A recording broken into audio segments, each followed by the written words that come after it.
오늘 우리는 읽은 말씀, 이 말씀을 통해 침례요한이 예수님에 대한 질문과 또 예수님께서 그 질문에 대한 해답으로 대답해 주신 내용들을 살피면서 우리가 정말 실족하지 않고 그리스도인이 누리는 이 복이 무엇인지 같이 나누는 시간 되기를 축복합니다. 침례요한은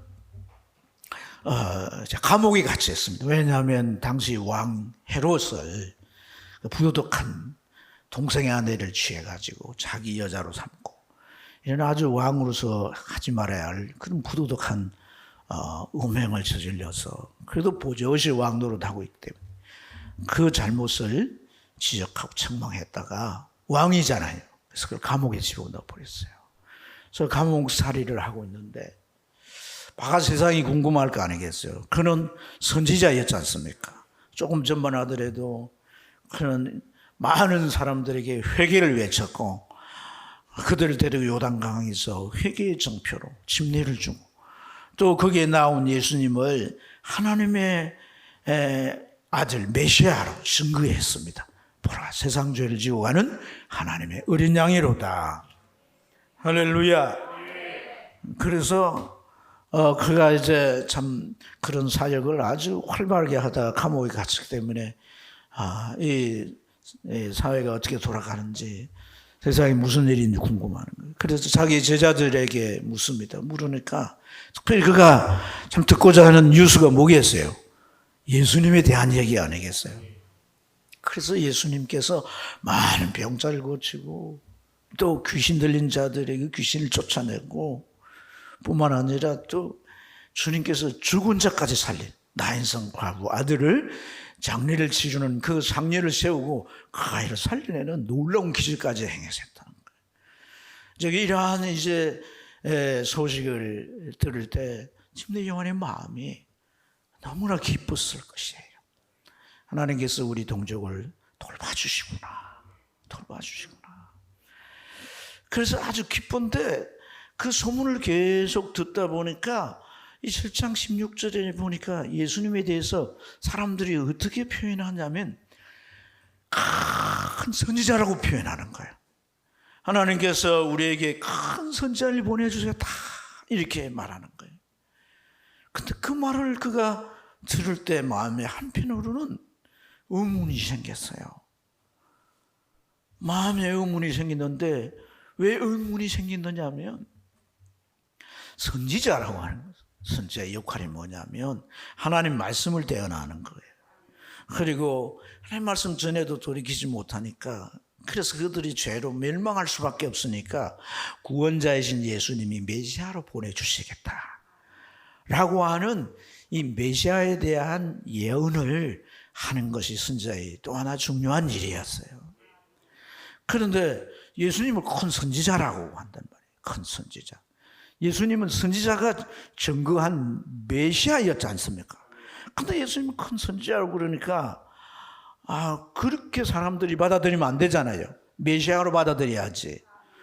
그리고 그가 또 자신도 예수님이 의심이 되는 건 뭐냐면 이 메시아는 오시면은 해야 될 일이 크게 세 가지예요. 그래서 그에게 기름 부었다 해가지고 그리스도란 말을 쓰거든요. 메시아란 말이나 그래서 동일한 말인데 이는 히브리어고 헬라어인데 기름 부음을 받은 자 이 말이에요.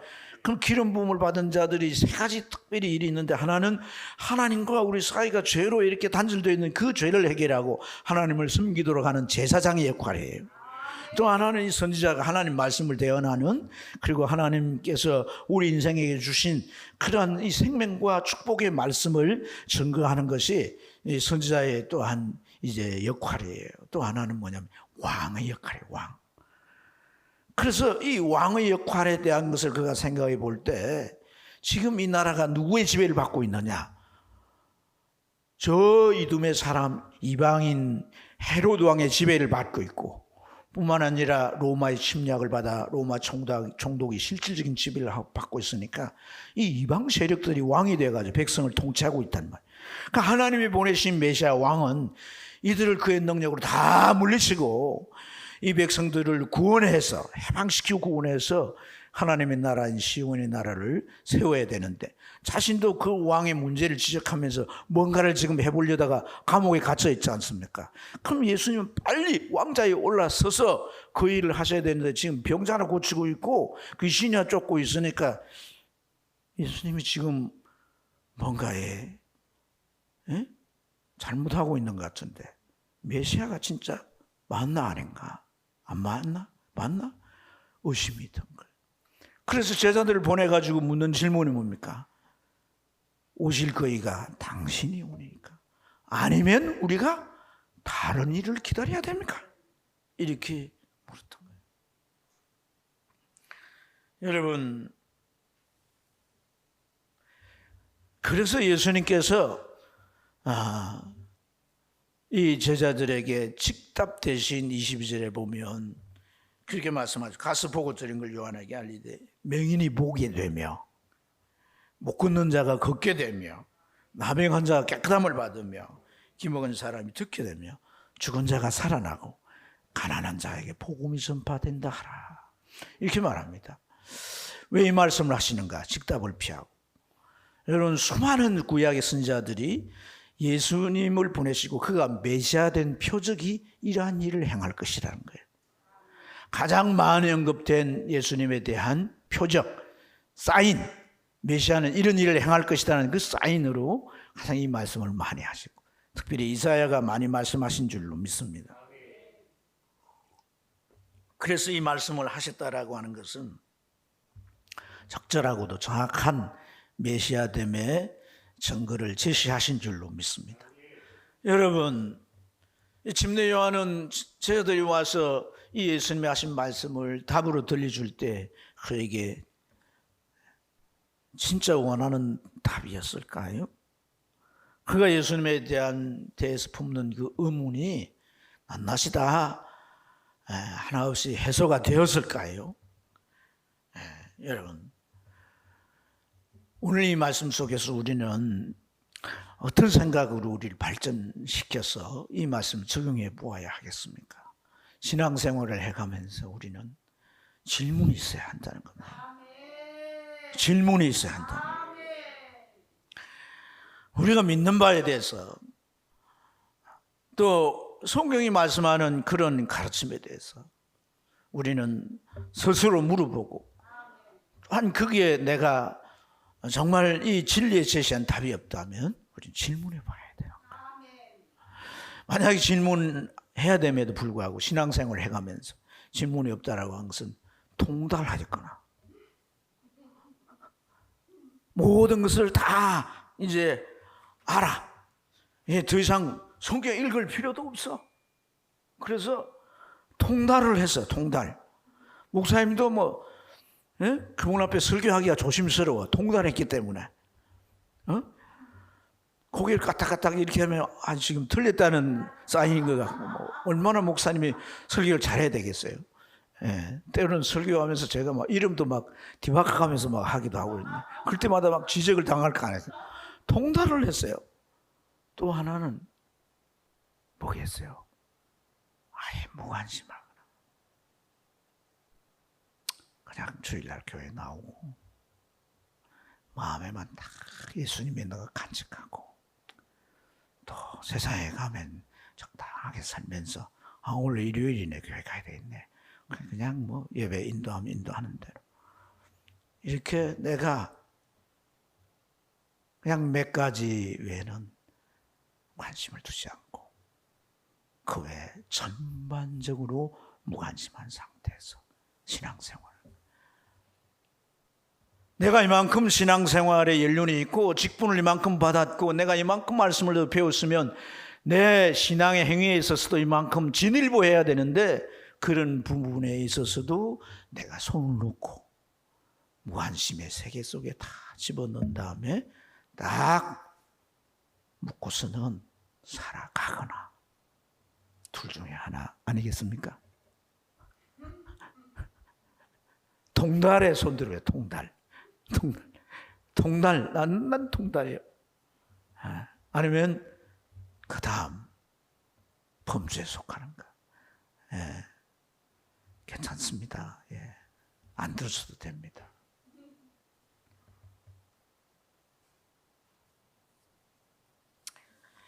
여러분, 오늘 우리가 이 본문에서 제시되는 문제의 핵심 뭐냐면, 바르게 알고 있지 못하는데 그것을 붙들고 살아간다는 거예요. 바르고 알지 못하는데 그게 마치 바른 것인 양 자기의 옳다는 의식 속에 사로잡혀서 자기의 생각을 확인하고 맞추려고 하는 그런 문제가 오늘 이 요한에게, 침례 요한에게서 질문되는 의미의 본질입니다. 예수님은 참 안타깝습니다. 요한이 이렇게 감옥에 갇혀 있는 것만 해도 마음이 아픕니다. 게다가 지금 물어오는 이 질문이 바로 자기가 증거해놓고 증거한 그 메시아를 의심하는 거거든요. 그리고 우리가 이제 24절 이후를 쭉 살펴보면 요한에 대하여 말씀하면서 너 광야를 왜 갔더냐? 흔들리는 갈대냐? 이렇게. 그 요한에 대해서 말한 거니까 요한이 지금 뭐 하고 있다는 거예요? 흔들리는, 요한의 마음이 흔들리는 거예요. 흔들리는, 마치 갈대처럼 바람에 흔들리는 갈대처럼 그렇게 흔들리고 있다는 것 자체가 예수님에게는 심히 염려되고 마음 아픈 일이었다는 거예요. 참 우리가 이 모습을 보면서 주님이 우리 각자를 향해 원하시는 마음이 무엇인지를 잘 붙잡아야 이해해야 될 줄 믿습니다. 우리는 진리의 견고한 반석 위에 서서 믿음을 경주하듯 진취적으로 열심히 나가는 모습을 기대하시는 거예요. 어떤 부분에 걸려서 그것에 막 이렇게 흔들리고 그래서 막 이렇게 주저하고 나가려고 하다 말다가 막 이렇게 하는 걸 주님이 안타까워하시는 거예요. 아멘입니까? 예수 안에 능치 못하심이 없습니다. 그래서 우리 앞에 걸림이 되는 그 무엇도 주님 앞에서는 다 해결이 되는 거예요. 넘어설 수 있는 거예요. 불리게 되는 거예요. 믿으시길 바랍니다. 믿으시길 바랍니다. 그래서 주님은 아주 당부를 하듯이 나로 말미암아 실족지 않아야 된다. 그래야 복이 있다. 우리가 예수 믿는데 예수 믿는 생활을 이렇게 하면서 결국 우리가 믿음 때문에 신앙생활, 교회 때문에 예수님에 대한 모든 것 때문에 우리가 시험 들거나 실족해서는 안 될 줄로 믿습니다. 여러분, 이 질문을 할 때는 의도가 있잖아요. 그죠? 전 동기를 가지고 질문합니다. 그래서 한 서너 가지를 우리가 구분해 보면 첫째는 자기가 알고 있는 거예요. 이미 알고 있는 건데 그것을 상대에게 확인해 보기 위해서 한 질문이 있어요. 두 번째는 자기가 그 알고 있는 지식이 확실해요. 그리고 상대가 그걸 알아주거나 또 그러한 지식을 드러내므로 사랑이 되기 위한 그런 의도로 질문할 수 있습니다. 그리고 세 번째는 진짜 궁금한 거예요. 알고 싶은 거예요. 그리고 자기가 지금 혼란스러운 상황에서 정리를 해가지고 확실하게 붙잡기 위해서 질문하는 거예요. 그렇다면 여러분 침례 요한의 질문은 어디에 포함될까요? 어디에 포함될까요? 네. 물론 세 번째에 가깝죠. 혼란스러워하는, 의심하고 있으니까. 그러나 사실 어떤 면에서 1번에 가까울 수 있습니다.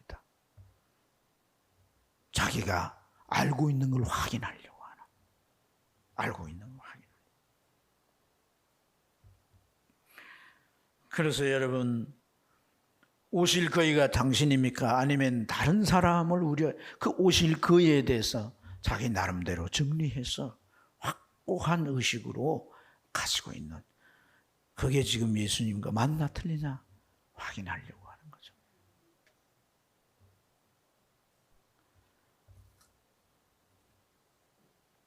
나도 지금 이 이방 왕, 이 헤롯이 이렇게 폐륜적인 짓을 저지르면서 왕자리에 포스에 앉아있어. 그걸 내가 문제 삼고 어떻게 해서든지 그의 왕권에 도전해 보려고 하는데, 하나님이 약속한 메시아, 이 민족을 압박 속에 해제하고 그리고 하나님의 나라인 시온의 나라를 만들어야 하는 그 일을 착수하고 왕위에 오르시고 그 일을 위해서 그 능력으로 이들을 물리치고 해야 될 때도 지금 뭐할 판인데 병자나 고치고 있고 귀신이나 쫓고 있어서 되겠느냐는 얘기거든요. 이 얘기가.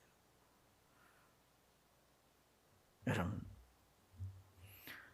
이러한 이 생각은 바로 내가 알고 있는 그러한 지식이 맞는가 틀리는가 그것을 확인하기 위한 그런 목적으로 저희들 보내서 이러한 질문을 했다는 거예요. 사실 그런 하나님의 나라는 이 집례 요한뿐 아니라 그 당시에 이스라엘 백성들은 모든 사람들이 가졌던 수건이에요. 그들이 바벨론 포로에 돌아왔지만 여전히 페르시아의 압제하에 있었고 그 이후에는 헬라의 압제하에 있었고 속국으로 있었고 그리고 로마까지 쳐들어와서 완전히 그 압제가 심화되어서 고통 속에 있었기 때문에 수많은 사람들이 로마 세력에 항거하고 그 당시에 많은 사람들이 이제 쿠데타를 일으켜서 나무에 매달려 죽은 사람들이 하루에도 수천 명이 될 정도로 길거리에 매달려 죽어가고 있는 이런 실상이었거든. 그래서 이것은 모든 이스라엘 사람들의 수건이었을 수 있습니다. 수건이었습니다. 그러나 우리가 아는 대로 예수님은 이스라엘 민족만을 위한 메시아가 아닙니다. 이스라엘 민족만을 위한 구세주가 아니신 거예요. 이스라엘 포함해서 모든 세상 사람들을 구원하러 오신 하나님이 보낸 구세주신 줄로 믿습니다. 무엇에서 구원해야 합니까? 죄와 그리고 이 세상과 영원한 심판의 형벌에서 구원하셔야 합니다. 할렐루야. 그러기 위해서는 예수님께서 그가 메시아됨에 대한 정표를 보여서 모아는 사람들이 예수님 메시아인 줄 알게 하셔야 되는 것이고 마지막에는 그가 십자가형으로 처형되셔서 우리의 죄값을 담당해 주셔야 되는 것입니다. 뿐만 아니라 예수님은 우리 구원을 완성하고 올라가실 때 성령으로 오셔서 우리 안에 죄가 사함받고 깨끗한 우리 안에 좌정하셔서 진정한 하나님의 나라를 이루어 가시는 거예요. 할렐루야. 성령은 우리 안에서 예수님을 생각할 때마다 그 예수님의 이미지가 아주 확실하게 떠오르게 하시며 그래서 그분이 가진 성품이나 그분이 가진 비전이나 그분의 말씀이나 그분의 모든 것을 우리로 하여금 느끼고 보게 하시며 닮아가도록 예수님을 뒤따라가도록 하시는 것이 성령의 역사고 그러한 전체의 세계를 하나님의 나라라 그러는 거단 말이죠. 그래서 예수님께서 나로 말미암아 실족지 않은 자가 뭐가 있다? 복이 있다. 복이 있다. 신앙생활 하면서 결코 실족해서는 안 됩니다. 이 석한딜로조란 말은요, 이 올가미 또는 함정이라는 단어에서 온 동사인데 석한딜로조. 이 말은 걸러 넘어지게 하는 장애물, 또 어떤 그 함정에서 줄을 잡고 있는데 그 줄이 끊어졌을 때의 상태, 실족이라 그러는 거예요. 그래서 성경 곳곳에 이 실족이라고 하는 단어는 굉장히 심각할 때 사용되는 거예요. 예수님께서 네 눈이 너를 실족케 하면 어떻게 해? 또 네 오른손이 늘 실족케 하면 어떻게 해? 실족에 아직 안에서 이 손이 남아있는 거예요. 네. 그 어린아이 하나를 실족케 하면 연자맥도를 그 목에 걸려 물에 빠뜨린 거하고 똑같다는 거예요. 우리가 실족한다라고 하는 건 참 의미심장한 심각한 표현인 줄 믿습니다. 실족하면 안 된다는 거예요. 여러분, 침대 요한이 선지자임에도 이런 오류가 있다는 거예요. 당시 모든 사람들이 이런 생각을 가지고 있었기 때문에 소위 대세라는 겁니다. 대세. 전체 흘러가는 이 흐름. 이 흐름이 바르지 못할 때 어떻게 해야 되겠는 거예요? 이 교회 가봐도 뭐 집사님이라는 분이, 권사님, 장로님이라는 분이 이런 식의 신앙생활을 해. 저 교회 가봐도 목회자라는 분이 저렇게 해. 저 많은 교회 교인들이 다 저렇게 하는데 뭐. 그런 대세와 진리의 본질은 다를 수 있다. 같다. 다를 수 있다. 대세라고 하는 것은 대부분 상황에 의해서 만들어지는 거예요. 산자는 대세를 거슬러 올라가는 거예요. 진리가 비추어주는 그 빛을 향해서 방향을 설정하고 그것을 향해서 나아가는 거예요. 그러한 자에게 하나님의 손길이 오는 것이고, 저 길이 환하게 열리는 것이고, 저 하나님의 놀라운 축복의 은총이 있는 줄로 믿습니다. 그래서 주님께서 침례 요한의 제자들이 가자 자기를 따른 제자와 무리들에게 이런 말씀을 하지 않습니까? 우리 읽지는 안 했지만 24절부터 너희는 뭘 보려 광야에 나갔더냐? 바람에 흔들리는 갈대냐? 여러분, 내가 원하는 복을 내가 교회를 나올 때 가졌었던 그런 동기, 그런 바람, 그런 축복이 오늘 내게 이루어지지 않아도 여러분 결코 신앙을 놔서는 안 됩니다. 실족해서는 안 됩니다. 우리가 생각하는 가치관들은 부모나 세상에 의해서 만들어진 거예요. 그러나 우리가 천국에 가서 정말 진정한 가치가 무엇인지가 드러날 때 모든 것의 진위가 다 이렇게 확실하게 보여지게 될 줄 믿습니다. 그래서 우리는 흔들리면 안 되는 거예요. 그러면서 뭐라고 말씀하십니까? 부드러운 옷 입은 사람이냐. 그러니까 이 왕권을 없애버리고 이 지배 통치 세력을 없애버리려고 하는 그들은 어디에 있습니까? 궁에 있지 않습니까? 왕궁에. 그렇죠. 이들을 없애는 거, 그것이 참 목적이 아니라는 거예요. 그러면서 하신 말씀들이 광야에 선지자 보러 나갔느냐? 선지자보다 더 훌륭한 자다.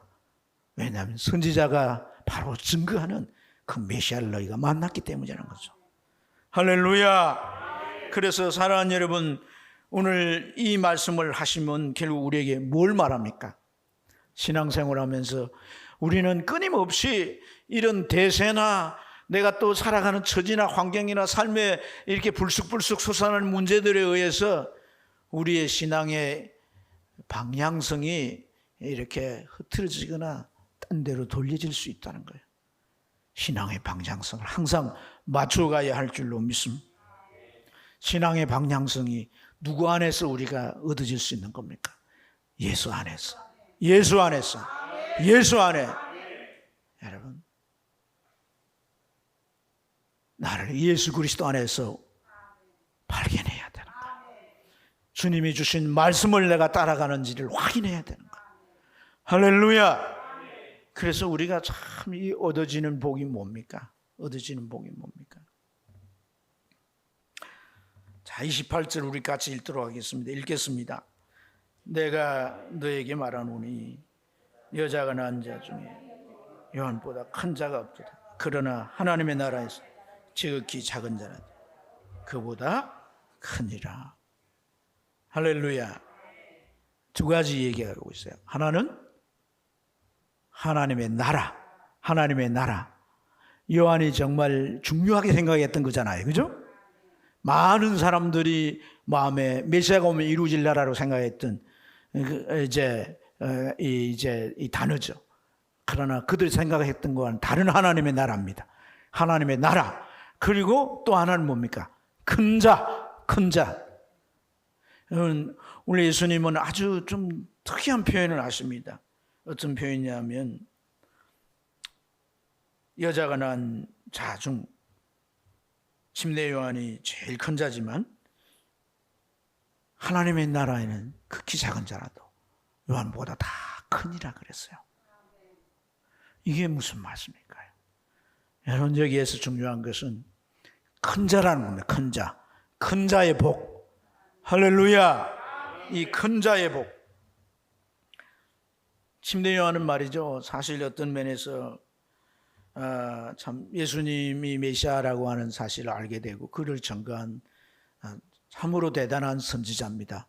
사람들은 침례요한을 들어서 메시아인 줄로 그렇게 착각할 만큼 그는 그 당시에 아주 대단하게 등장했습니다.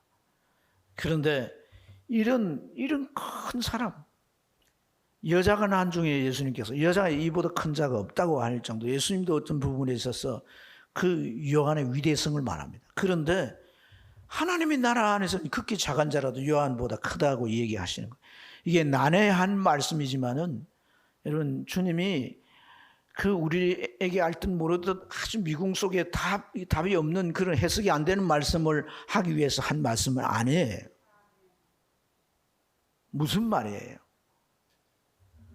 요한이 그렇게 큰 자지만 요한은 예수님과 성령을 통해 이루어질 하나님의 나라에 들어가지 못했던 사람이란 말이에요. 그 가까이에 와서 그래서 요한도 하나님의 나라가 가까웠다고 말합니다. 근데 그 하나님의 나라를 진작 드러내고 일으킬 분은 예수님이시고 또한 그 위에 계속 그 나라를 세워가실 분이 성령님이시란 거예요. 그래서 그가 하나님의 나라 안에 들어가진 못했지만 가장 가까이에서 그 나라를 보며 그 나라를 세우실 예수님을 증거했다는 거죠. 그래서 지금까지 여자가 낳은 자 중에 큰 자라는 그런 의미의 말씀이고, 그러면은 하나님의 나라에서는 극히 작은 자라도 큰 자가 될 수 있다라고 하는 것은 무슨 말씀이냐? 이 세상에서 가장 큰 자는 예수 그리스도이시고, 예수 그리스도를 우리가 구원자로 믿고 내 마음에 모셨을 때 성령은 내 안에서 예수 그리스도가 살아나게 하시고 예수 그리스도를 닮아가게 하시고 그분의 성품이 내 성품이 되게 하시고 그분의 인격이 내 인격이 되게 하시고 그분의 비전이 내 비전이 되게 하시고 그분처럼 살아갈 수 있도록 우리를 성령이 만들어 주신다는 거예요. 할렐루야. 그래서 우리는 지금까지 살아왔던 모든 세상의 인간됨을 우리는 떨쳐낼 수 있을 수 있게 되는 것이고 그 인간됨을 우리가 벗어날 수 있게 되는 것이고 인간으로 살아낼 수 없는 삶을 우리는 살아낼 수 있는 이런 놀라운 축복이 우리 안에 있다는 거예요. 이게 바로 하나님의 나라는 겁니다. 이건 천국을 말하는 게 아니에요. 예수 안에서 이루어질 수 있는 놀라운 세계의 비밀인 거예요. 큰 자가 되는 복. 큰 자가 되는 복을 우리가 받았다. 김선정이라는 목사님이 여자분인데 유튜브에 여러분 설교 많이 듣을 거예요. 이분은 이 청소년 때 불교가 너무 심한 집안에서 이 죽음의 직전에 예수를 믿게 되고 신앙생활을 쭉 하다가 비전을 가지고 카나다 가서 상담학 박사 학위 과정을 마치고 주님의 부름이 있어서 여자로서 목사가 됐습니다. 그래서 이분이 이제 그 살구 성교회라는 성교회를 만들어서 국내외 많은 교회, 큰 교회들 가서 설교하시고 간증하세요. 특별히 주님 체험을 많이 했어요. 그래서 그 간증의 내용들을 들어보면 그런 간증이 있습니다. 지금 세상에 수많은 교회들이 있는데 이 교회 안에 나를 아는 자는 별로 없다. 이렇게 말씀하시더라고요.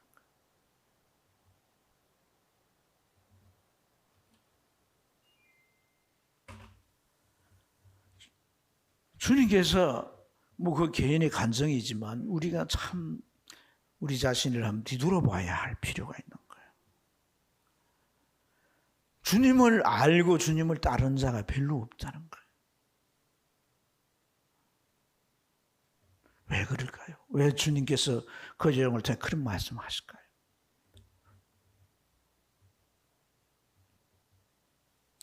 우리 몇 가지 교회 생활을 대개가 그냥 그것에 매인 채 우리의 신앙이 대부분 일방적이기 때문에 그렇습니다. 주님과의 관계 속에서 우리의 신앙을 좀 더 주님이 내 신앙생활에 개입해 주시고 그 주권을 가지고 지배해 주시고 다스려 주시는 이러한 부분에 대해서 말은 많이 하지만 실제적으로 우리가 그것을 시도하지 않습니다. 그리고 몇 가지 주일날 교회오거나 이런 것에 그냥 의존해서 그냥 살아가기 때문에 우리 신앙의 대개가 일방적이에요. 일방적. 여러분, 질문해야 되는 거예요. 질문해야 되는 거예요. 내가 이렇게 믿는 예수가 예수 만나는 거예요. 오늘 지금까지 말씀을 나누었지만 그게 아니라고 하지 않습니까? 큰 자가 되는 복이 있다는 거예요. 큰 자가 되는 복. 제 체험입니다. 이제 코로나로 인해 더 어려워지고 힘드니까 답답해요. 답답해. 또 여러 가지 상황 속에 참 답답하고 그러니까 마음에 기쁨도 없고 너무 힘들어요. 기도를 해도 그냥 기도도 잘 안 돼요. 근데 어느 순간에 제가 제 자신을 보았어요. 난 뭘 내가 지금 내 방향성이 뭐냐는 거예요. 내가 목회하는 이런 모든 상황, 이런 환경, 이런 것이 내 안에 가득 차 있는 거예요. 제 마음에 주님이 성령이 비춰주는 것은 그게 아니지 않느냐. 예수 그리스도를 따르는 것이 네게 있어서 1차적인 것이 아니냐. 그래서 제가 묵상하면서 내가 그래요. 주님을 따르도록 주님이 이 상황에서 가져야 할 마음, 생각, 어떤 모습 이런 것들을 제가 묵상 기도할 때 정말 거짓말같이 먹구름 사라져서 제 마음에 그런 답답함의 먹구름이 다 사라진 평안에 임하는 거. 평안에 임하는 거예요. 여러분, 큰 자가 뭐예요? 큰 자가 대통령이 되어봐야 됩니까? 아니면 저 씨름 선수처럼 커야 됩니까? 근육맨. 큰 자가 뭐예요? 성경에서는 그런 자를 큰 자를 하지 않습니다. 큰 자. 당신은 하나님을 오해하고 있습니다라는 책을 쓴 분이 있는데 유석경이란 전도사입니다. 이분은 암으로 돌아가셨어요. 맞아요. 하나님을 오해하고 있다는 거예요. 이분이 암이 걸렸어요. 의사는 곧 죽는다는 겁니다. 이 선고를 받을 때 그 심경을 절벽에서 뭘 잡고 있는 걸 놔버리는 그런 상태라. 근데 그걸 놓고 주님을 바라보게 되니까 떨어지는 게 아니라 비상하더란 거예요. 비상하더란 거예요. 그러면서 그가 암으로 내일이 어떻게 될지 모르지만은 주님 안에서 사는 삶을 경험하면서 마음의 기쁨을 다른 사람들에게 얘기하고 마음에게 오는 그런 여러 가지 은혜들을 얘기하면서 사람들을 전도하기 시작하고 그렇게 살다가 결국 천국에 갔다는 거예요. 우리가 믿는 믿음이라는 건 내가 원하는 대로 하나님이 해 주셔야 되는 것만이 아니라는 거예요. 하나님은 우리가 처한 상황에서 우리를 이기도록 하신 것이 어찌 보면 우리를 큰 자가 되게 하는 복이 아니겠습니까?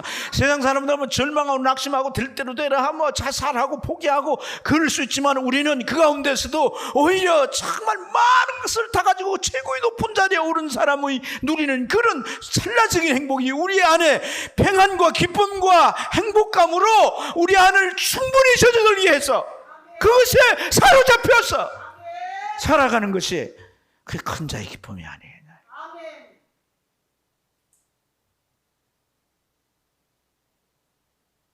우리가 하나님을 결코 오해해서는 안 될 줄로 믿습니다. 주님 축복은 벼락부재가 된다, 빌딩을 소유하고 이런 얘기 하지 않습니다.